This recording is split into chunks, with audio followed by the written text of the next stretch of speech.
ইফতারের সময় আজান দেওয়া হয়, তখন কি আজানের জবাব দেওয়া উত্তম নাকি ইফতার করা উত্তম? খুবই দরকারি একটা প্রশ্ন। রমজানে কখন দোয়া করলে দোয়া কবুল হয়? রমজানে দোয়া কখন কবুল হয়? সারি ও ইফতারে কোন দোয়া আছে কিনা? তারাবির নামাজের নিয়ত কিভাবে করব? ইফতারের সময় আজান দেওয়া হয়, তখন কি আজানের জবাব দেওয়া উত্তম নাকি ইফতার করা উত্তম? খুবই দরকারি একটা প্রশ্ন, খুবই দরকারি একটা প্রশ্ন। কারণ আমরা যারা নিয়মিত মাগরিবের সময় আজানের জবাব অন্য সময় দেই, রমজানে আসলে আমাদেরও বেশিরভাগ লোকের এটা দেওয়ার সুযোগ হয় না। কারণ ইফতার আজানের ওয়াক্ত, সূর্য ডুবছে, আজান হয়েছে, আমরা ইফতার নিয়ে এমন ভাবে ব্যস্ত হয়ে পড়ি, আজানের জবাব আর দেই না। এখন প্রশ্ন হলো কোনটা আগে করবেন, কোনটা পরে করবেন? উত্তর হলো আগে আর পরের দরকার নেই, দুইটাই সমান্তরাল ভাবে করতে পারেন। বিসমিল্লাহ বলে আপনি আল্লাহ আকবার, আল্লাহ আকবার, যদি টাইম মতো আজান হয়ে গেল, আপনি ইফতার করলেন, ইফতার করে আপনি আল্লাহ আকবার, আল্লাহ আকবার আজানের জবাব দেন।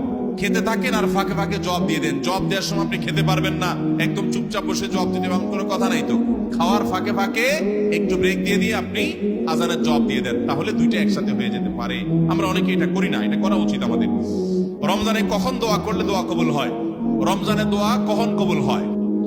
প্রথমত, রোজাদার ব্যক্তির সারাদিনই দোয়া কবুল হয়। নবী করিম সাল্লাল্লাহু আলাইহি সাল্লাম বলেছেন যে রোজাদার ব্যক্তির রোজা কবুল হয়, দোয়া কবুল হয় হাত্তা ইফতিরা, সে ইফতার করার আগ পর্যন্ত। কোন কোন হাদিসে আসছে হিনা ইফতির, ইফতারের সময়টাতে দোয়া কবুল হয়। তাহলে রোজাদার সারাদিনই তার দোয়া কবুল হয়।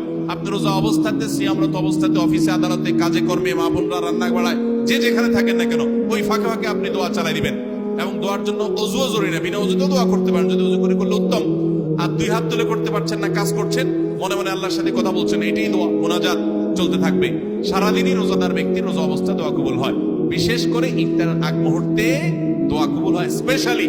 আর ভোর রাত, সেটা তো দোয়া কবুলের সময়, সাহরির সময়টা।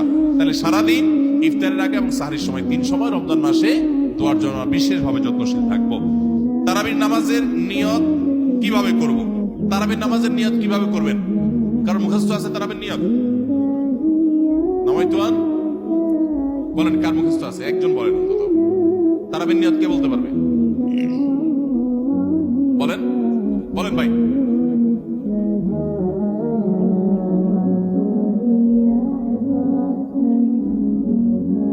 মাশাআল্লাহ মাশাআল্লাহ, এবারে পুরস্কার দেওয়া উচিত। বসেন, আপনারা কষ্ট করে মুখস্থ করছেন।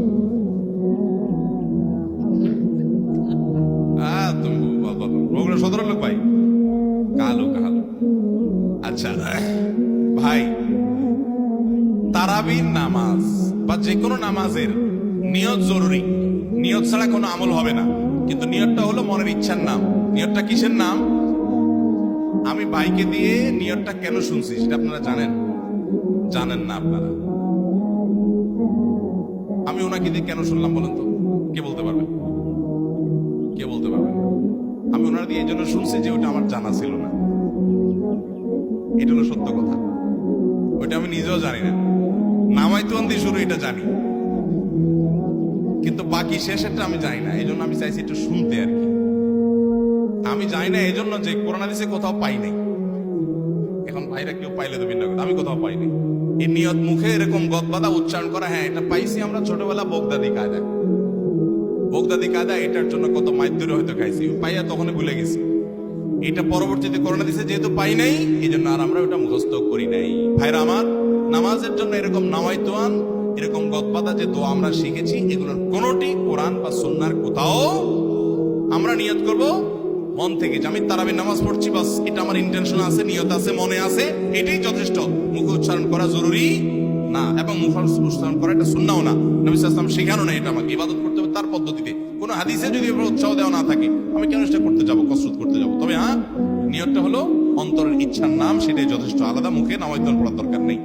তারাবির নামাজে কি সুন্নাত না নফল নাকি ওয়াজিব? তারাবির নামাজ সুন্নাত। নবী করিম সাল্লাল্লাহু আলাইহি ওয়াসাল্লামের সুন্নাত, সাহাবায়ে কেরামের সুন্নাহ। অতএব সুন্নাতের নিয়ত করলে নামাজ হয়ে যাবে। নফল শব্দের অর্থ হলো ফরজ ওয়াজিবের বাইরে, এক্সট্রা, অতিরিক্ত। নফল মানে অতিরিক্ত, সেই হিসাবে নফল নিয়ত করলে আদায় হয়ে যাবে, কিন্তু এটা সুন্নাহ নামাজ। তারাবির নামাজ কিসের নামাজ? সুন্নাহ নামাজ। সারি ও ইফতারে কোন দোয়া আছে কিনা? সারি এবং ইফতারের দোয়া আছে, বিশেষ করে ইফতারের দোয়া আছে। সারির জন্য আলাদা কোনো দোয়া নেই। ইফতারের দোয়া হলো বিসমিল্লাহ বলে ইফতার শুরু করবেন, আর ইফতার করার পরে দোয়া করবেন যাহাবাজ জামা ওয়াবতাল্লাতিল উরুক ওয়া সাবাতাল আজরু ইনশাআল্লাহ। যাহাবাজ জামা ওয়াবতাল্লাতিল উরুক ওয়া সাবাতাল আজরু ইনশাআল্লাহ।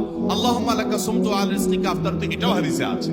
কিন্তু এই যাহাবাজ জামা আবতালাতুল উরুক ওয়া সাবাতাল আজরু ইনশাআল্লাহ যেটা বলেছি, এইটা বেশি অনেক হাদিসগুলোতে আছে এবং সনদ দিক থেকে অনেক বেশি স্ট্রং, অনেক বেশি প্রসিদ্ধ এবং অর্থটাও বেশ চমৎকার। যাহাবাজ জামা মানে হলো আমার ক্লান্তি দূর হলো, অথবা ওয়াবতাল্লাতুল উরুক মানে শিরাগুলো সব আর্দ্র হলো, যে পানি পান করেছি, ইফতার করেছি, এবং ওয়াসাবাতাল আজরু ইনশাআল্লাহ আল্লাহর কাছে বিনিময় দাঁড়িয়ে গেছে ইনশাআল্লাহ।